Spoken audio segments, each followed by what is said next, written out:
Hello friends, welcome back to the garden of finance. आज के session में हम एनालिसिस करने वाले हैं पीसी ज्वेलर्स को। क्या ये मल्टी बैगर बनेगा आने आने वाले समय में?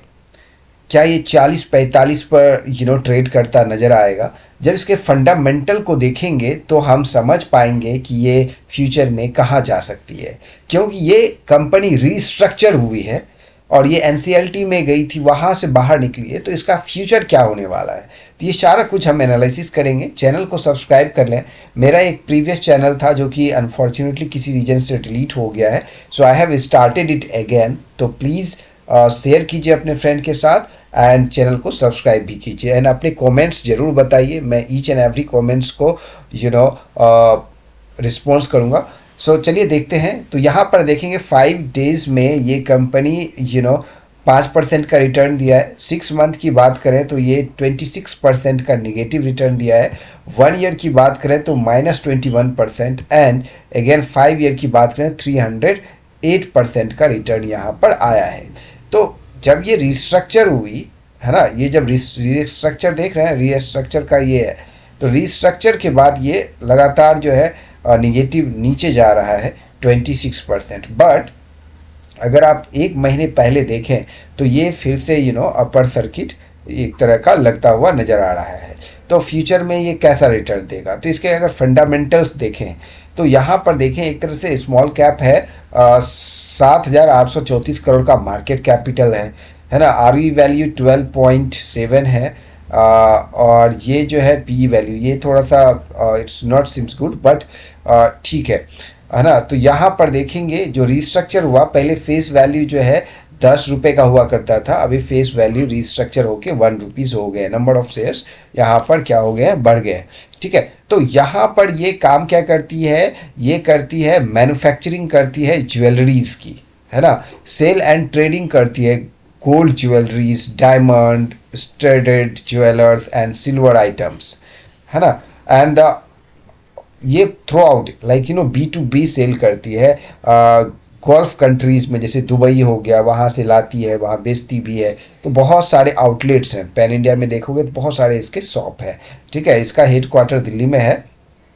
तो इसके फंडामेंटल्स को अगर हम देखें तो इनके as per the machine generated इसके जो प्रोज है, मतलब पॉजिटिव थिंग्स है, कंपनी ने अपना कर्ज कम किया है। ठीक है, जो है स्टॉक जो है 1.1 टाइम्स जो है ज़्यादा बुक वैल्यू से ट्रेड कर रही है। गुड क्वार्टर का एक्सपेक्टेशन है, ठीक है, अच्छा प्रॉफिट दे सकती है। तो ये सारी चीज़ें यहाँ पर पॉजिटिव दिख रही है। तो इसमें प्रमोटर होल्डिंग डिक्रीज हुआ है, ये हम देखेंगे प्रमोटर ने अपना होल्डिंग कितना डिक्रीज किया है, निगेटिव। तो अब ओवरऑल देख लेते हैं सेल्स का।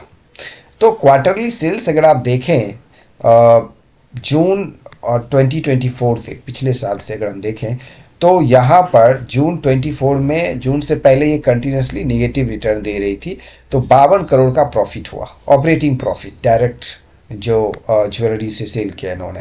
उसके बाद सितंबर में 86 हुआ, फिर दिसंबर में, है ना, लास्ट ईयर दिसंबर में अब देखेंगे तो 112 करोड़ का हुआ था। फिर मार्च में 145 करोड़, अभी जून में 127 करोड़, अभी फिर जो है यहाँ पर सितंबर का जो सेकेंड क्वार्टर का रिजल्ट आया उसमें 178। अभी थर्ड क्वार्टर का रिजल्ट आने वाला है, मोस्ट प्रोबेबली एक्सपेक्टेड है कि अच्छा रिजल्ट आएगा।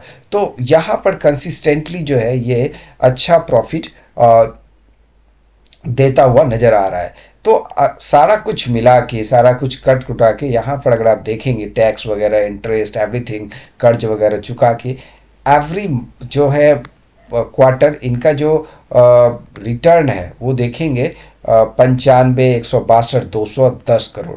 तो इनका जो अगर आप देखें नेट प्रॉफिट सब कुछ कटा मतलब कट कुटा के यहाँ पर कितना बचा है, 95 करोड़ का इनको प्रॉफिट हुआ मार्च 2025 में।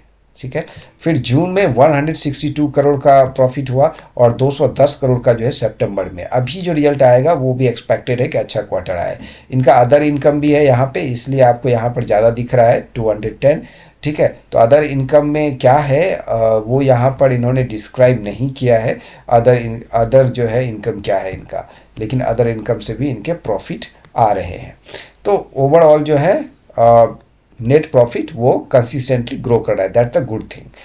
अब यहाँ पर देखेंगे ईयर बाय ईयर, तो ईयर बाय ईयर अगर आप देखेंगे तो 2024 में निगेटिव थी। 2025 का जो क्वार्टर फाइनेंशियल ईयर था 24-25 का, उसमें 396 करोड़ का प्रॉफिट हुआ। अभी एक्सपेक्टेड है 2 क्वार्टर जो इस फाइनेंशियल ईयर का रिजल्ट आया और तीसरा आने वाला है, उसके बेसिस पर यहाँ पर 562 करोड़ का प्रॉफिट, यहाँ 150 करोड़ ज़्यादा प्रॉफिट यहाँ पर बुक करने वाली है ये कंपनी।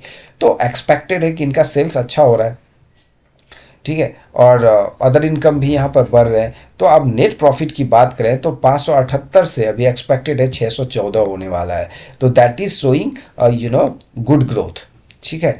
तो अब रिजर्व की बात करें कि इनके पास कैश कितना है, तो कैश रिजर्व की बात करें तो पिछले साल के रिस्पेक्टिवली इस सितंबर टू सितंबर बेसिस का अगर हम यहाँ पर इसमें दिया गया नहीं है, तो मार्च टू मार्च करें तो यहाँ पर पहले 2466 करोड़ का रिजर्व हुआ करता था, अभी 2025 फाइनेंशियल ईयर में 5557 करोड़ का, सीधा डबल से भी ज़्यादा हो गया, ठीक है। तो ये प्रॉफिट जो है रिजर्व इनके पास है। अभी इस साल में जो है सितंबर तक में इनके पास 6513 करोड़ का रिजर्व हो गया। दैट मीन्स इनके पास जो है कैश काफ़ी ज़्यादा है मार्केट में अपने बिजनेस को एक्सपेंड करने के लिए, डील करने के लिए, राइट।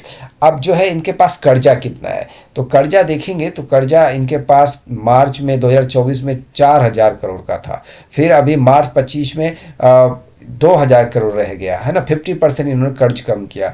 अभी आप देखेंगे सितंबर 2025 तक तो सिर्फ 1500-1600 कर्ज रह गया है, ठीक है। तो दे आर रिड्यूसिंग देयर डेप्ट, ठीक है, दैट इज गुड थिंग।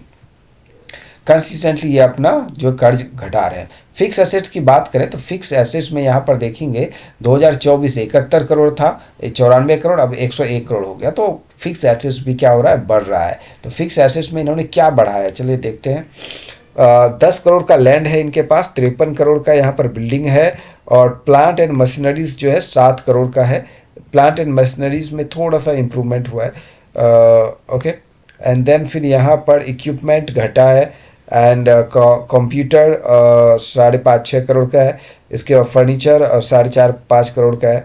इसके अलावा व्हीकल्स जो है 2.5 करोड़ का है। व्हीकल्स बेचे इन्होंने, पहले 5 करोड़ का था, अभी 2.5 करोड़ का हो गया। तो इंटेंजिबल एसेट्स जो है वो यहाँ पर 50-51 लाख का बचा है। Other fix assets is 87, other fix assets यहाँ पर बढ़ गया है। तो ये है, फिक्स एसेट्स भी इनके बढ़ते रहने चाहिए। और टोटल एसेट्स की बात करें तो कंसिस्टेंटली इनका टोटल एसेट्स वो बढ़ा है। तो लास्ट ईयर जो है इनका देखेंगे 24 में 7259 करोड़ का हुआ करता था, और 25 फाइनेंशियल ईयर में 8412। अभी इस फाइनेंशियल ईयर में सितंबर तक का जो है सेकंड क्वार्टर तक में 89,115 करोड़ का इनके पास टोटल एसेट्स हो गया। तो यहाँ पर क्वार्टरली जो है सेल्स ग्रोथ वो कंसिस्टेंटली बढ़ रहा है। ईयर बाय ईयर आप देखेंगे तो कंसिस्टेंटली इनका जो है सेल्स ग्रोथ बढ़ रहा है। फिक्स एसेट्स कंसिस्टेंटली इनका जो है वो बढ़ रहा है। अभी टोटल एसेट्स की बात करें तो लास्ट 3-4-5 ईयर में इनका जो है टोटल एसेट्स वो क्या हो रहा है, कंसिस्टेंटली ग्रो कर रहा है। तो ये सारे स्टेटस जो दिखा रहे हैं, ये सारे जो स्टेटिक्स हैं वो दिखा रहे हैं कि कंपनी इज ग्रोइंग, ठीक है। अब यहाँ पर बात करेंगे कि प्रोमोटर होल्डिंग। प्रोमोटर होल्डिंग जो है यहाँ पर आप 24 से ही देखें, 24 मार्च से 54% हुआ करता था, 54%। फिर दिसंबर 2024 में 43%, मार्च 2025 में 39%, फिर यहाँ पर जून में 40%, फिर सितंबर में 37%, अब यहाँ पर दिसंबर में यहाँ पर 37%। तो दीज आर दी शेइंग कि यहाँ पर प्रोमोटर अपना होल्डिंग जो है वो क्या कर रहे हैं, बेच रहे हैं। तो this is the negative thing, है ना। अदरवाइज इनका सेल्स अच्छा खासा है, बट ये बेच क्यों रहे हैं यहाँ पर, इनको खुद की कंपनी पे ट्रस्ट नहीं है या कम ट्रस्ट है, वॉट एवर रीजन इज। तो यहाँ पर जो मैन है बलराम गर्ग, जो इनके चेयरमैन है, वही अपना होल्डिंग यहाँ पर कंसिस्टेंटली थोड़ा थोड़ा कम कर रहे हैं, आप देख रहे हैं, है ना, थोड़ा थोड़ा कम कर रहे हैं। तो दिस इज द थिंग। तो अब यहाँ पर ये एक जो है थोड़ा सा चर्चा का विषय रहेगा। इसके अलावा जो फॉरेन की जो इन्वेस्टमेंट है वो अपना होल्डिंग यहाँ पर अप्रॉक्स 5-6% रख रही है ना। तो दैट इज़ गुड, बट ये भी स्टेबल है 5-6% के आसपास, है ना। इसके अलावा DII का होल्डिंग जो है वो भी 7 से 9 के बीच में रह रहा है, तो दैट इज़ ऑल्सो गुड, है ना। बाकी ओवरऑल अगर आप देखें तो एक्सपेक्टेशन है कि यहाँ पर अच्छा कर सकती है फ्यूचर में।